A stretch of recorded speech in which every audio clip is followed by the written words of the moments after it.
Hello students and welcome to Upskill education.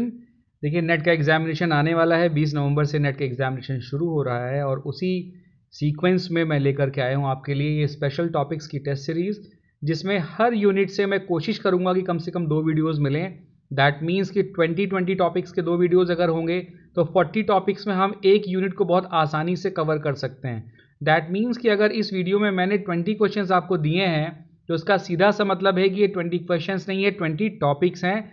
जब मैं discuss करूंगा तो आपको खुद क्लियर हो जाएगा कि इस तरह से पढ़ने से आपको पूरा नेट पेपर 1 का सिलेबस कवर हो जाएगा।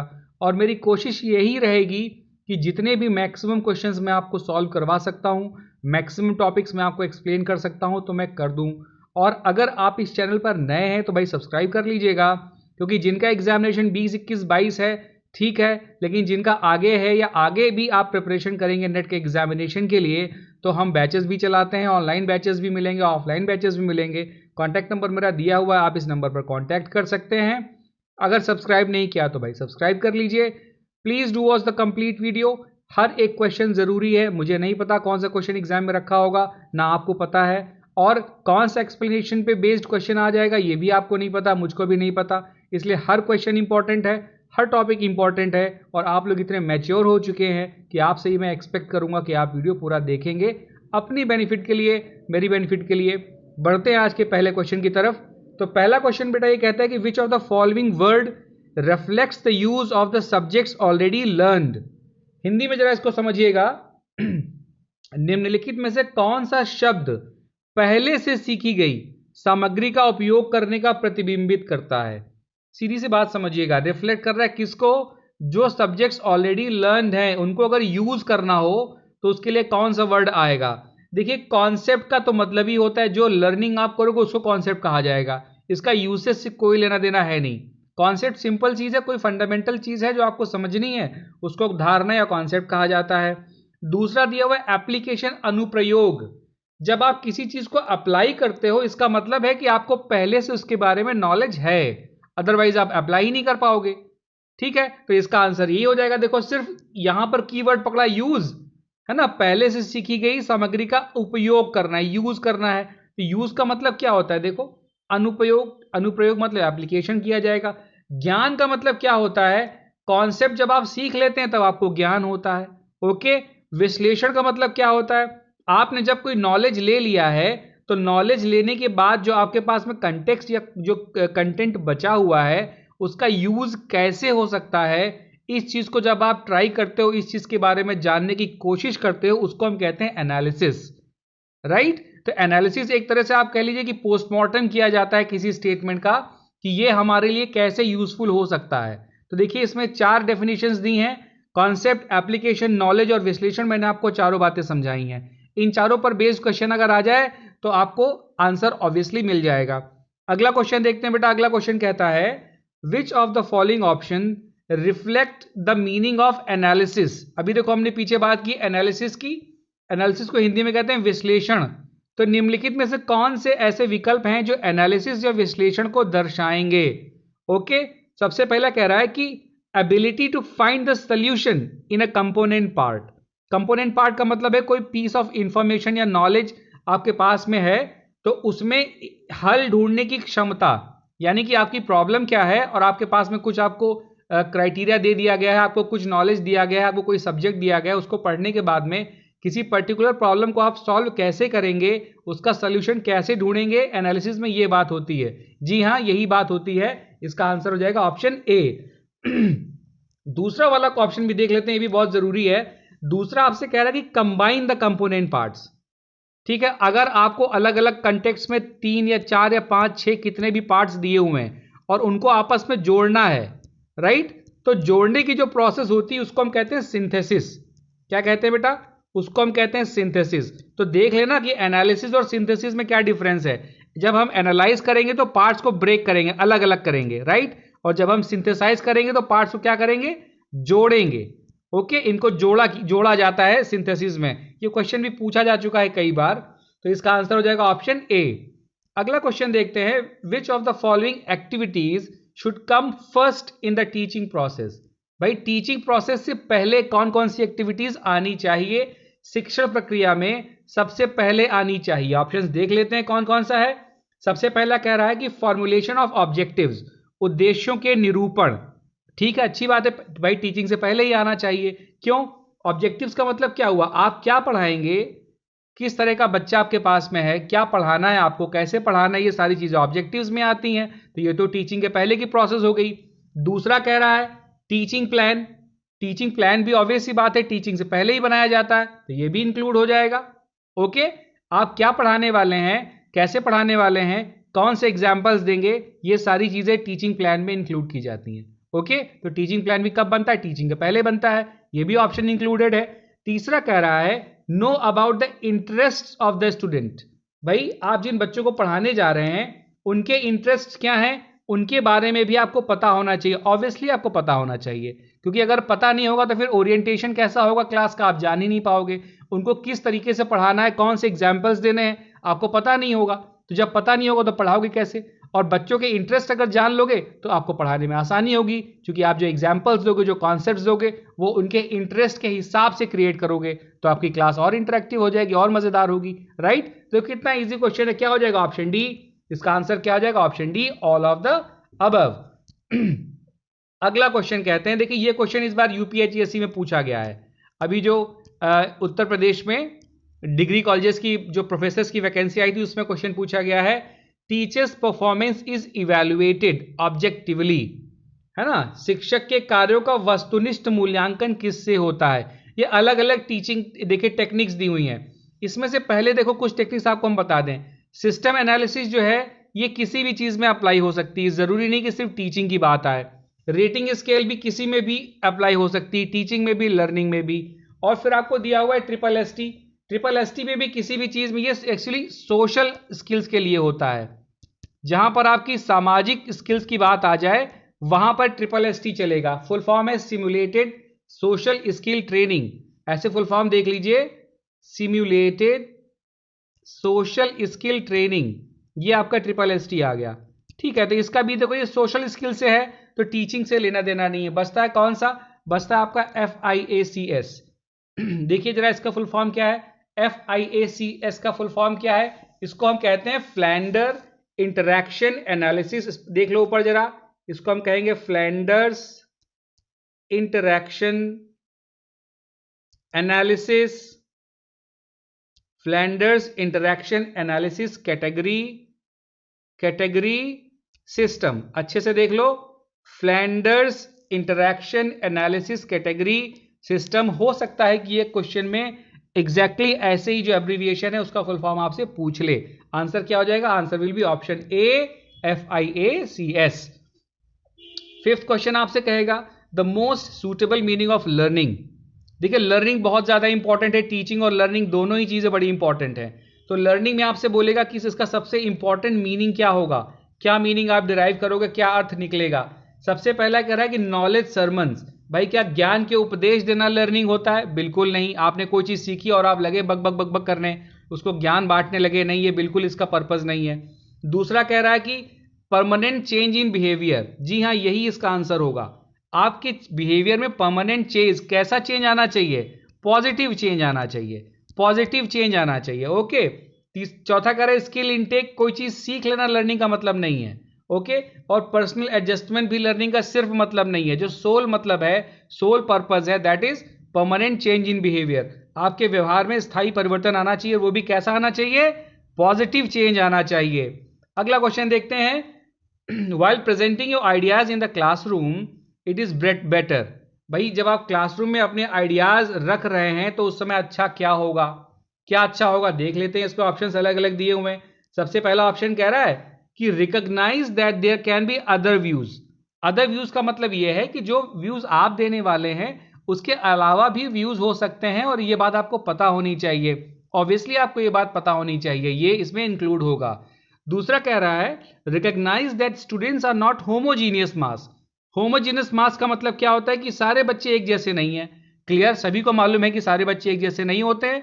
सबका माइंडसेट अलग है, सबका बैकग्राउंड अलग है, सबकी लर्निंग एबिलिटी अलग है, सबकी ग्रास्पिंग पावर अलग है।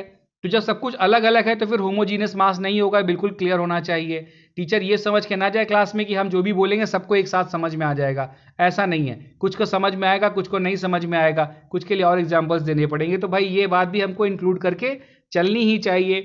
तीसरा कह रहा है take dissenting views also in consideration. भाई विपरीत विचारों पर भी ध्यान दिया जाए। विपरीत का मतलब यह हुआ कि जरूरी नहीं है कि आप जो बात क्लास में कह रहे हैं उससे सब लोग राजी हो जाएं, सब लोग अग्री करें। तो अगर हर कोई अग्री नहीं करेगा, उसके आपकी बात से हर कोई राजी नहीं होगा, तो क्या होगा? कुछ लोगों के व्यूज डिसेंटिंग भी हो सकते हैं, कुछ लोग आपके अगेंस्ट भी बोल सकते हैं, टॉपिक के अगेंस्ट भी बोल सकते हैं, कुछ लोग आपके साथ कंप्लाई करेंगे यानी कि राजी होंगे, कुछ लोग कंप्लाई नहीं करेंगे, ऐसा भी हो सकता है। तो ये सब चीजें बाय डिफॉल्ट एक टीचर को सोच करके जाना ही चाहिए। ठीक है, तो इसका आंसर क्या हो जाएगा? 1, 2 एंड 3। ये तीनों ऑप्शन बेहतर है कि पहले से आपको पता हो, ऐसा मान करके ही क्लास में जाएं। Which of the following will not hamper the effective communication in the classroom? Classroom में अगर इफेक्टिव कम्युनिकेशन होना है, प्रभावी संप्रेषण अगर होना चाहिए कक्षा में, तो निम्नलिखित में से उसको कौन इफेक्ट नहीं करेगा? यहां प्रभावित का मतलब है नेगेटिवली कौन इफेक्ट नहीं करेगा। जरा समझिएगा भाई, लेंदी स्टेटमेंट है, अगर स्टेटमेंट यूजलेसली लंबा हो रहा है तो क्या करेगा? ये इसको नेगेटिवली इंपैक्ट मारेगा। कैसे इंपैक्ट करेगा भाई? बच्चा बोर हो जाएगा, फिर मोनोटोनस लगने लगेगा, उसको लगेगा इतना लंबा स्टेटमेंट बता रहे हैं, शॉर्ट में बता दें। ठीक है, तो ये तो बिल्कुल करेगा।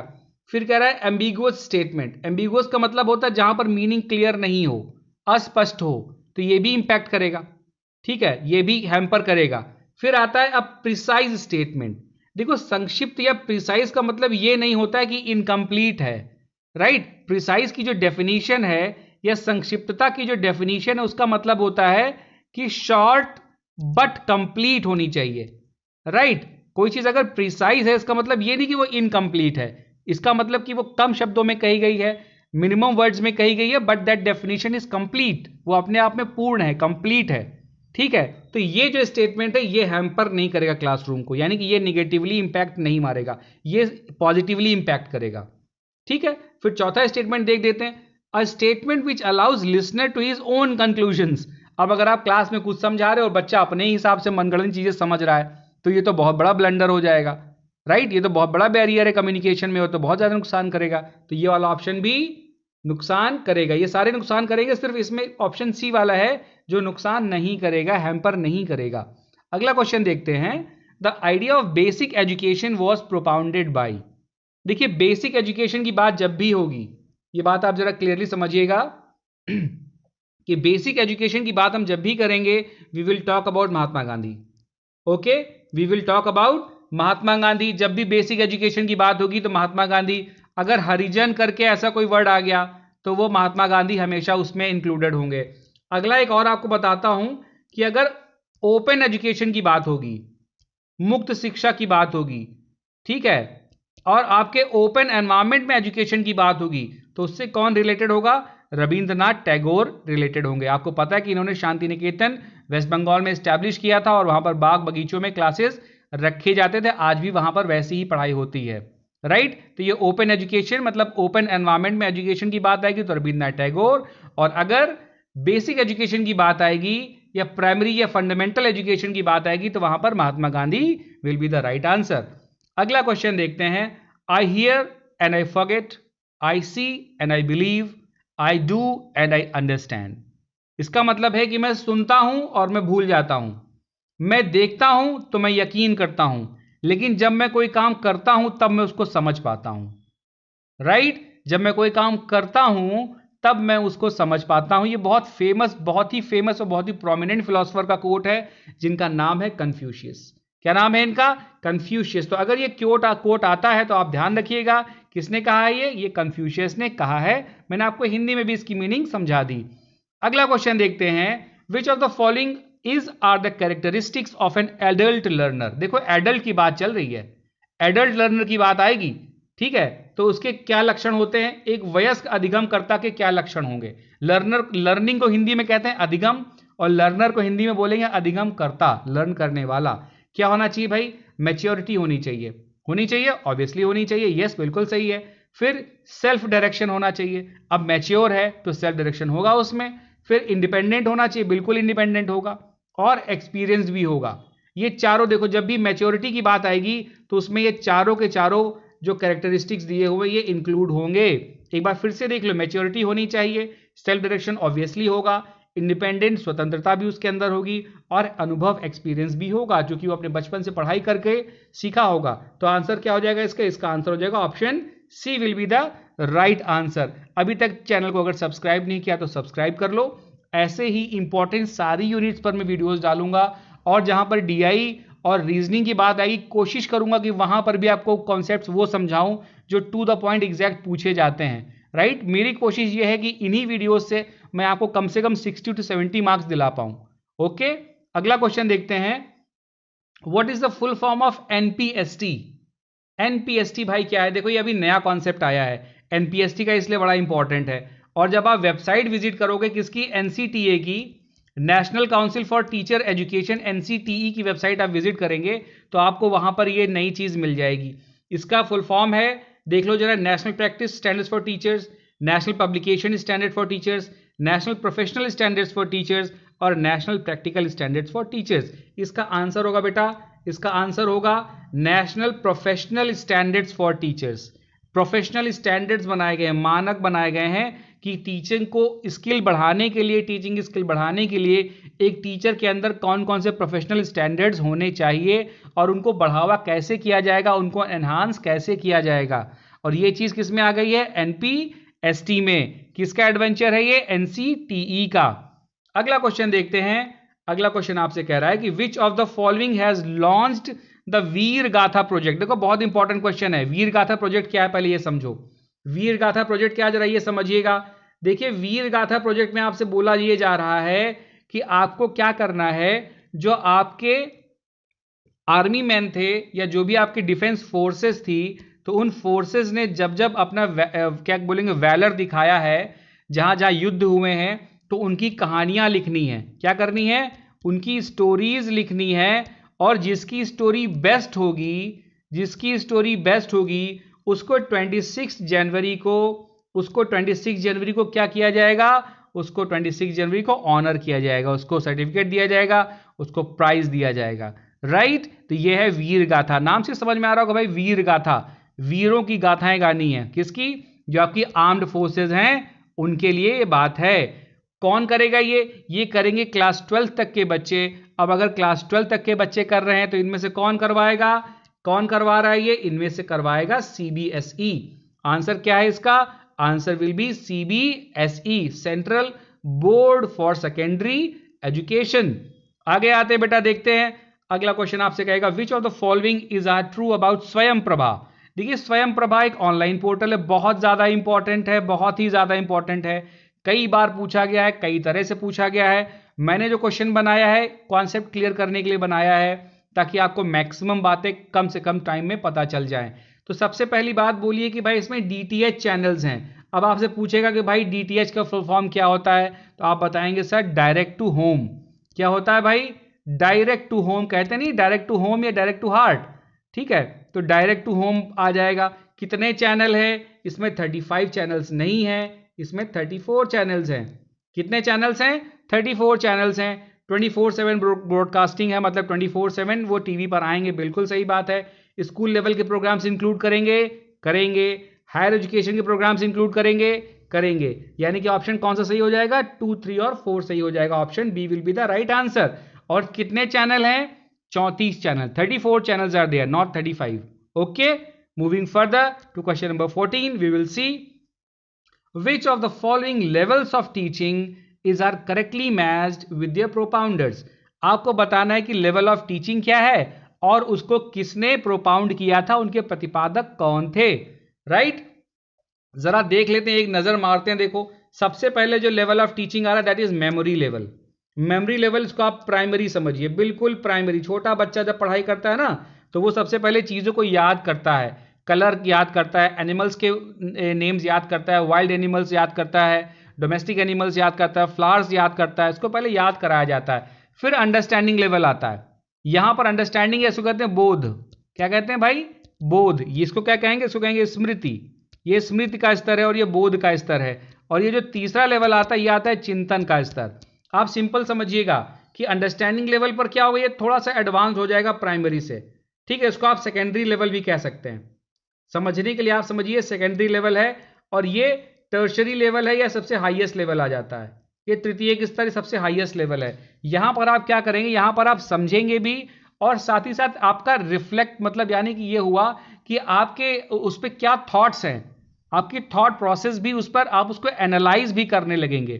क्या करेंगे आप, यहां पर एनालिसिस भी करने लगेंगे, ये समझिएगा। ठीक है, तो 3 लेवल होते हैं, कौन कौन सा, मेमोरी, अंडरस्टैंडिंग और फिर रिफ्लेक्टिव लेवल। इनको प्रोपाउंड किसने किसने किया था, जरा ये चीज देख लीजिएगा।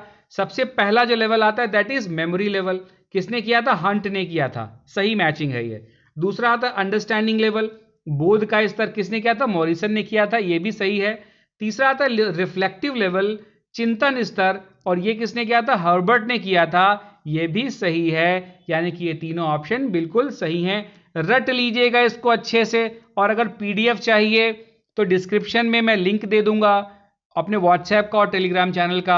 ठीक है, उस नंबर पर आकर के ऐड हो जाइएगा और रिक्वेस्ट कीजिएगा, आपको पीडीएफ विद एक्सप्लेनेशन दे दिया जाएगा। ओके, जितने भी वीडियोस आएंगे अभी नेट से रिलेटेड, उनका सबका एक्सप्लेनेशन आपको मिल जाएगा। अगला क्वेश्चन देखते हैं, क्वेश्चन नंबर 15 आपसे कहेगा which of the following is are incorporated in mixed group teaching methods. देखो भाई, मिक्स्ड ग्रुप टीचिंग मेथड्स क्या होते हैं, मिश्रित समूह शिक्षण विधियां। समूह का मतलब क्या हो गया कि 8 to 10 पीपल मान लीजिए, ठीक है, 6 to 10 भी मान सकते हैं, जनरली ये मान लीजिए। मिनिमम ग्रुप अगर बनाओगे तो मिनिमम 4 लिए जाते हैं, ठीक है, 4 से 5। तो अगर आप ग्रुप बना रहे हैं तो उसमें से मिक्स्ड ग्रुप टीचिंग में कौन कौन सी मेथड इसमें से हैं। देखो, सबसे पहले आता है ब्रेनस्टॉर्मिंग आता है। तो ब्रेनस्टॉर्मिंग क्या होता है पहले ये समझो।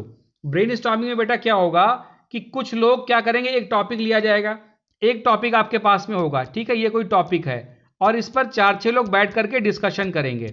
इस पर 4-6 लोग बैठ करके डिस्कशन करेंगे, तब तक डिस्कशन करते जाएंगे जब तक वो फाइनल या कह लो कि कंक्लूजन पर ना पहुंच जाएं, जब तक कि एक निष्कर्ष पर ना पहुंच जाएं, या जब तक कि उनके पास थॉट्स जो हैं वो फिनिश ना हो जाएं।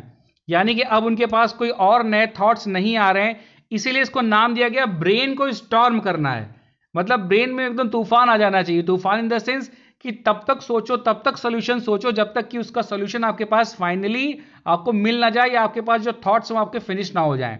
ठीक है, और उसी में से फिर क्या होगा, जिसके भी सॉल्यूशन, ये कई बार होता है, 2 बार 3 बार किया जाता है, और फाइनली जो मोस्ट एक्सेप्टेड कंक्लूजन निकल करके आता है उसको हम वैल्यूएबल मानते हैं और उसी की बात मान लेते हैं। तीसरा है, दूसरा देखिए दिया प्रोजेक्ट मेथड। प्रोजेक्ट भी ग्रुप टीचिंग मेथड है, राइट। प्रोजेक्ट कभी किसी को अकेले नहीं दिया जाता, उसमें भी कई बच्चों को इंक्लूड किया जाता है, तो प्रोजेक्ट मेथड भी हो जाएगा। अगर टीचर ये चाहता है कि बच्चे अपने आप से सीखें तो क्या देगा, उनको प्रोजेक्ट दे देगा, कहेगा आप अपने आप से लर्न कीजिए, and teacher will remain there as a guide करेगा। ऐसा नहीं कि बिल्कुल इंडिपेंडेंट छोड़ देगा, तो ये इंडिपेंडेंट लर्निंग का भी एक है, ये स्वतंत्र लर्निंग का पार्ट हुआ प्रोजेक्ट मेथड। ठीक है, फिर कह रहे डिमॉन्स्ट्रेशन मेथड। डिमॉन्स्ट्रेशन में, प्रदर्शन विधि में भी देखो डिमॉन्स्ट्रेट अकेले नहीं किया जाता है, इसमें भी कई लोग होते हैं, एक टीम होती है, एक ग्रुप होता है। तो ये तीनों के तीनों क्या है, ये तीनों के तीनों क्या हो जाएंगे, मिश्रित समूह शिक्षण विधियों में इंक्लूड हो जाएंगे, मिक्स ग्रुप टीचिंग मेथड्स में आ जाएंगे। ओके, मैंने आपको ये भी एक्सप्लेन किया कि ये होते क्या हैं, क्योंकि इन पर क्वेश्चन पूछे जाते हैं, बहुत पूछे जाते हैं। अगला क्वेश्चन देखते हैं, which of the following is true about micro teaching. देखो बहुत ज्यादा इंपॉर्टेंट टॉपिक है बेटा, ये माइक्रो टीचिंग आपका बहुत ही ज्यादा इंपॉर्टेंट टॉपिक है। ठीक है, अच्छे से इसको समझिएगा और पढ़िएगा। भाई माइक्रो टीचिंग है, सूक्ष्म शिक्षण क्या होता है। ठीक है, क्या कहेगा, best method for teaching a concept. किसी कॉन्सेप्ट को सिखाने के लिए क्या सर्वोत्कृष्ट विधि है, जी नहीं, बिल्कुल बेस्ट मेथड नहीं है।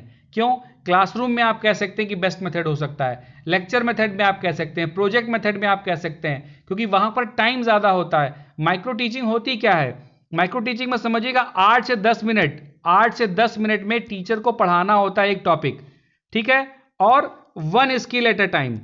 एक समय पर सिर्फ एक स्किल पर ध्यान देगा, एक समय पर सिर्फ एक स्किल पर ध्यान देगा, और उसमें भी 6 से 8 बच्चे, 10 बच्चे बैठ सकते हैं, जो कि सुनेंगे कि टीचर ने क्या बताया है। बच्चे बैठेंगे, क्या बच्चे बैठेंगे, ये डिसाइड करेंगे कि टीचर ने क्या बताया है, और वहीं पर आप एक स्किल के बारे में ही एक बार उसमें माइक्रो टीचिंग में देख पाएंगे। तो एक तरह से ये टीचर, ये टीचिंग मेथड नहीं है, राइट, इसको टीचिंग मेथड नहीं कहा जा सकता। ऐसे हाइपोथेसिस मान ली जाती है कि इसको माना जाता है कि टीचिंग मेथड है, लेकिन ये टीचिंग मेथड नहीं है। एक्चुअली टीचिंग से पहले कैसे पढ़ाना है, तो ये प्रैक्टिस मेथड है टीचर्स के लिए, राइट। तो माइक्रो टीचिंग एक कोई टीचिंग मेथड नहीं माना जाता है, इसलिए बेस्ट मेथड तो बिल्कुल नहीं होगा पढ़ाने के लिए। दूसरे कह रहे हैं कि स्टूडेंट की लर्निंग पर फोकस होता है, बिल्कुल नहीं फोकस होता है, क्योंकि मैंने क्या बताया ये टीचर लर्निंग मेथड है। कौन सा मेथड है भाई? ये टीचर्स लर्निंग के लिए, it is for teachers learning. इसमें टीचर्स सीखेंगे, बच्चे नहीं सीखेंगे। बच्चों की लर्निंग पर सीख भी सकते हैं और नहीं भी सीख सकते हैं, इसलिए इतना ध्यान नहीं दिया जाता है बच्चों पे। फोकस किस पे होता है कि टीचर क्या सीख रहा है, कि वो क्या लर्न कर रहा है। आंसर हो जाएगा option C, focus on teachers learning. Option D भी देख लेते हैं, is a part of real classroom teaching. बिल्कुल गलत है, ये रियल क्लासरूम टीचिंग का पार्ट नहीं है भाई, बाकी सारे ऑप्शंस गलत हैं। Option C will be the right answer, focus on teachers learning. यहां पर टीचर खुद सीख रहा है कि कैसे पढ़ाया जाए। अगला क्वेश्चन देखते हैं, which of the following constitute the 5 pillars of psychology. ये देखो मनोविज्ञान के 5 स्तंभ कौन कौन से होते हैं, जरा देख लेते हैं पिक्चर में। देखो 5 पिलर्स कौन कौन से, पहला बायोलॉजिकल दिया हुआ है, दूसरा कॉग्निटिव है। बायोलॉजिकल मतलब होगा कि आपका जो आपकी बॉडी से रिलेटेड हो। कॉग्निटिव का मतलब होगा ये संज्ञानात्मक हो जाएगा। डेवलपमेंटल मतलब क्या, विकासात्मक है। फिर सोशल एंड पर्सनैलिटी मतलब ये सामाजिकता और आपके व्यक्तित्व से संबंधित है। फिर मेंटल एंड फिजिकल हेल्थ यानी कि आपके मानसिक स्वास्थ्य कैसा, ये उससे संबंधित है। तो 5 बातें आ रही, कौन कौन सा देखो, पहला बायोलॉजिकल है, फिर कॉग्निटिव है, फिर डेवलपमेंटल है, फिर सोशल एंड पर्सनैलिटी है, उसके बाद में मेंटल एंड फिजिकल हेल्थ है। देखो इसमें से क्या यही 5 दिए हुए हैं? देखो बायोलॉजिकल दिया हुआ है, कॉग्निटिव दिया हुआ है, डेवलपमेंटल है, सोशल एंड पर्सनैलिटी है, मेंटल एंड हेल्थ है। तो इसका मतलब क्या हो जाएगा, ये पांचों के पांचों साइकोलॉजी के 5 पिलर्स हैं, इनको रट लीजिएगा अच्छे से। अगला क्वेश्चन देखते हैं। अगला क्वेश्चन कह रहा है कि which of the following is true. देखो बहुत इंपॉर्टेंट क्वेश्चन है ये भी। क्या कह रहा है कि andragogy is related to adult education. देखो एंड्रा का मतलब ही क्या होता है, यहां पर एंड्रा का मतलब ही क्या हो जाएगा, एडल्ट हो जाएगा। ठीक है, तो andragogy is related to adult education, बिल्कुल सही बात है। ये प्रौढ़ शिक्षा वयस्क शिक्षा से संबंधित है, राइट। जो एडल्ट हो गया उनके लिए एंड्रागॉजी आ जाएगा। दूसरा कह रहे हैं कि pedagogy is related to child education. जो पेडागॉजी है वो बाल शिक्षा से संबंधित है, ये स्टेटमेंट गलत है। क्यों? क्योंकि पेडागॉजी जो है it is related to teaching method. क्या है भाई, ये टीचिंग मेथड से रिलेटेड होता है, ना कि बच्चों की पढ़ाई से। ठीक है, ये कह लीजिए कि साइंस ऑफ टीचिंग कह लीजिए इसको, आप just the subject of teaching कह लीजिए, इसको कहते हैं पेडागॉजी। ठीक है, इसको सिंपल लिखिए, साइंस ऑफ टीचिंग, ऐसे समझिएगा। तो जो टीचिंग की साइंस है, टीचिंग का जो सब्जेक्ट है दैट इज पेडागॉजी, बच्चों का सब्जेक्ट नहीं है, राइट। और बड़ों वाला क्या हो गया, एंड्रागॉजी होगा। तो इसका आंसर कौन सा सही हो जाएगा, only one, option B will be the right answer. Question number 19 देखते हैं, विच टाइप ऑफ इवैल्यूएशन। अब देखो अभी तक लर्निंग की बात चल रही थी, अब इवैल्यूएशन की बात आ गई, मूल्यांकन की बात आ गई। तो मूल्यांकन भी एक बहुत इंपॉर्टेंट टॉपिक है टीचिंग एप्टीट्यूड में। Which type of evaluation is carried out at the end of A course of study. भाई आप कुछ पढ़ाई कर रहे हैं और उसके बाद में आपका एग्जाम होता है, ठीक है, फाइनल एग्जाम जो होगा। यहां पर कह रहे हैं कि ये जो फाइनल एग्जाम है, तो फाइनल एग्जाम किस तरह का एग्जाम होता है, जरा बताइएगा। फाइनल एग्जाम किस तरह का एग्जाम होगा, समेटिव होगा, फॉर्मेटिव होगा, दोनों होगा, या डायग्नोस्टिक एग्जाम होगा। बहुत इंपॉर्टेंट क्वेश्चन है। देखो जब भी आपका फाइनल एग्जाम होता है तो वो हमेशा समेटिव होता है, याद रखना, हमेशा योगात्मक होगा। ठीक है, फाइनल एग्जाम हमेशा समेटिव होता है, और फॉर्मेटिव जो होता है वो लर्निंग प्रोसेस के टाइम में होता है, जब आप लर्न कर रहे होते हैं उस समय। ठीक है, लर्निंग प्रोसेस के समय आपका जो टेस्ट लिया जाता है उसको क्या कहते हैं, उसको हम कहते हैं फॉर्मेटिव। जैसे यूनिट टेस्ट वगैरह आप लेते हैं तो ये फॉर्मेटिव में आ जाएंगे, और फाइनल एग्जामिनेशन जो आपके होते हैं या सेमेस्टर एग्जामिनेशन जो होते हैं वो किस में आएंगे, वो आपके समेटिव में आ जाएंगे। ये बात अच्छे से याद रखिएगा, क्लास टेस्ट वगैरह सारे के सारे फॉर्मेटिव में आएंगे। यानी कि सीखते टाइम आपका जो टेस्ट लिया जा रहा है वो फॉर्मेटिव है, और फाइनली सीखने के बाद जो आपका एग्जामिनेशन है ये देखने के लिए कि आपको पास करना है कि फेल करना है, दैट इज समेटिव। और जो टेस्ट ये डिसाइड करता है कि आपने कितना सीखा, आप कैसे सीख रहे हैं, और अगर आप में कोई कमी है तो उसको कैसे दूर किया जाए, उसको क्या कहते हैं, फॉर्मेटिव टेस्ट कहा जाता है। ठीक है, जो कि आपके डेवलपमेंट के टाइम टेस्ट लिया जा रहा है। अगला देखो एक और दिया हुआ है, इसको हम कहते हैं डायग्नोस्टिक टेस्ट। तो डायग्नोस्टिक टेस्ट इसलिए, डायग्नोस्टिक का मतलब ही क्या है, निदानात्मक। आपके अंदर अगर कोई कमी है तो क्या कमी है उसको जानने के लिए डायग्नोस्टिक टेस्ट लिया जाता है। ठीक है, जैसे डायग्नोस्टिक सेंटर्स होते हैं जहां पर देखिए मेडिकल चेकअप्स किए जाते हैं, तो ये पता लगाया जाता है कि भाई क्या बीमारी है। ऐसे ही डायग्नोस्टिक टीचिंग होती है, उसमें यह पता लगाते हैं कि बच्चे के अंदर क्या कमी है, किस चीज में लैक कर रहा है, और फिर उसके हिसाब से उसका सोल्यूशन दिया जाता है। तो इसका आंसर बेटा क्या हो जाएगा? इसका आंसर हो जाएगा option A, summative. Last question की तरफ आते हैं। This is the last question but not the least question. Okay, आगे और भी वीडियोस आने वाले हैं, बहुत इंपॉर्टेंट, इसी तरह से एक्सप्लेन करूंगा। बिल्कुल भी चूकना मत। नहीं पढ़ा है कोई बात नहीं, ये वीडियोस देख लो, तुम्हारा पेपर 1 अच्छा हो जाएगा। डरने की बिल्कुल बात नहीं, जब एग्जाम देने जाओगे तब समझ में आ जाएगा कि हाँ फायदा हुआ है, बहुत फायदा हुआ है। और देखो कितनी शॉर्टली आपको कॉन्सेप्ट समझ में आ जाते हैं। कहता है कि which of the following is are true, भाई सत्य कथन बताइए कौन कौन से सही हैं। अब देखो यहां पर आपका आ गया सिलेबस और करिकुलम, बहुत ज्यादा इंपॉर्टेंट है। सिलेबस और करिकुलम क्या होता है? तो सबसे पहला कह रहा है कि syllabus is a part of curriculum, पाठ्यक्रम जो है पाठ्यचर्या का एक भाग है। बिल्कुल सही बात है। सिलेबस क्या होता है? सिलेबस वो सब्जेक्ट मैटर है जिसको हम पढ़ते हैं, ठीक है, जिसको हम पढ़ेंगे, हमारे सब्जेक्ट्स में हमको क्या पढ़ना है, that is comprise in the syllabus. और करिकुलम क्या बताता है? हमको साल भर क्या करना है, कब पढ़ना है, कब एग्जामिनेशन देना है, कब हमारे यहाँ एनुअल फंक्शन होगा, कब हमारे यहाँ छुट्टियां होंगी, ये कौन बताता है? ये बताता है करिकुलम। तो करिकुलम क्या है? एक ब्रॉडर एस्पेक्ट है, आपको दिख रहा होगा, ये व्यापक एस्पेक्ट हो जाता है। और सिलेबस क्या है? Syllabus is only related to your study concept, और जो कह लीजिए कि जो आपको कंटेन किया गया है सिलेबस, या जो आपको सब्जेक्ट मैटर दिया गया है, उसी से कन्फाइंड रहता है। फिर कह रहा है कि को करिकुलर एक्टिविटीज, जो आपकी पाठ्य सहगामी क्रियाएं होती हैं, को करिकुलर एक्टिविटीज समझते हो? को करिकुलर एक्टिविटीज मतलब क्या हुआ? जैसे आपको पिकनिक पर लेकर के चले गए, है ना, या आपको कहीं पर कोई एग्जीबिशन हो गया, या किसी साइंस फेयर में, सेमिनार में ले गए, ये सारी को करिकुलर एक्टिविटीज कहलाती हैं और ये करिकुलम का पार्ट होती है। बात बिल्कुल सही है। तो ये ऑप्शन भी बिल्कुल सही है, पहला वाला ऑप्शन भी सही है। फिर कह रहा है कि curriculum is decided by the teachers. देखो करिकुलम जो है बेटा, ये टीचर डिसाइड नहीं करते हैं, करिकुलम डिसाइड करेगा मैनेजमेंट या बोर्ड डिसाइड करेगा। जैसे एनसीईआरटी क्या डिसाइड करता है? करिकुलम डिसाइड करता है। यूजीसी क्या करेगा? यूजीसी हो गया, एनसीईआरटी हो गया, ये सारे के सारे करिकुलम डिसाइड करते हैं। ओके, ये बात समझ लीजिएगा। और टीचर क्या करते हैं? टीचर सिलेबस डिसाइड करते हैं। आपका एचओडी होगा, एचओडी हो गए, क्या करेंगे? ये एचओडी हैं, आपके लेक्चरर्स हैं, ये क्या डिसाइड करते हैं? ये लोग सिलेबस डिसाइड करते हैं कि हम क्या सिलेबस पढ़ेंगे। ओके, तो देखिए इसमें कौन सा ऑप्शन नहीं होना चाहिए, कौन कौन से। ऑप्शन 3 सिर्फ गलत है, ऑप्शन 3 गलत है, यानी कि 1 2 का 4, option C will be the right answers. अगर वीडियो पूरा देखा तो अच्छा लगा होगा, लाइक जरूर करना। कुछ पूछना हो, अगर इस टॉपिक से रिलेटेड बात नहीं समझ में कुछ आई है, कुछ और पूछना चाहते हो तो कमेंट कर दो, या ग्रुप में ऐड हो जाओ और वहां पर डायरेक्टली अपना क्वेश्चन डालो, मैं हर बच्चे के क्वेश्चन का आंसर दूंगा। ओके, बिल्कुल निश्चिंत होकर के फ्री माइंड से आइए, ज्वाइन कीजिए, पढ़ाई कीजिए। जब तक मैं पढ़ा रहा हूं ओपनली इंडिपेंडेंटली पढ़िए, फ्री ऑफ कॉस्ट। और नीचे मेरा कॉन्टैक्ट नंबर दिया हुआ है, अगर आपको लगता है कि फ्रेश बैचेस आप इंक्लूड होना चाहते हैं तो इस पर आप कॉन्टैक्ट कर सकते हैं। Thank you for watching the video and all the best for your examinations.